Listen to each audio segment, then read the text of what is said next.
Hello everybody, it's me Tammy Devine here on CCN Sunrise.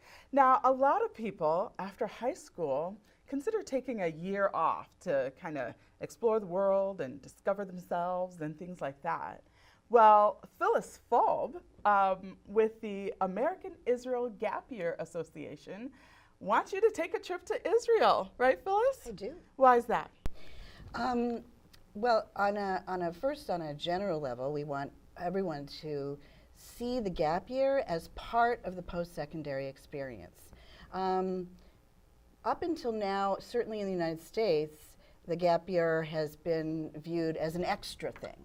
Our purpose, first of all, is to re-educate and get people's mindset to understand that it should be considered a crucial part of the post-secondary experience. So everyone should take a year off after high school? We're finding that, and not just us, but certainly the academic world is finding that students have put so much time, they're almost on an academic racetrack in high school.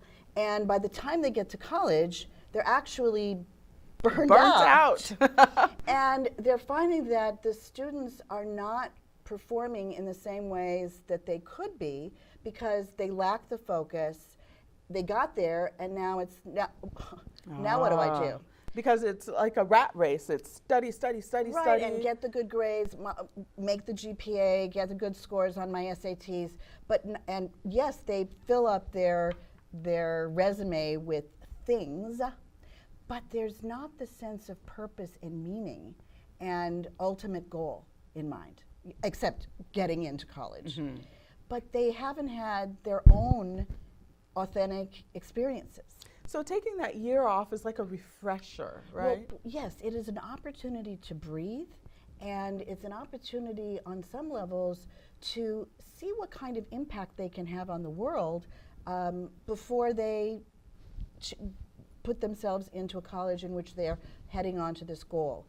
And we want this gap year to be thinking about it early on in the stages of their high school career.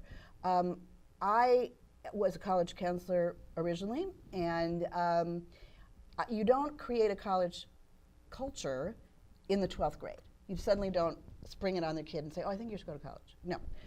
You talk about it the moment they sit down for their 9th grade orientation. Oh. And so we want students to also think about the gap year as part of that thinking process, that this is a way, this is an option that I can take that will make my post-secondary experience more meaningful and more purposeful.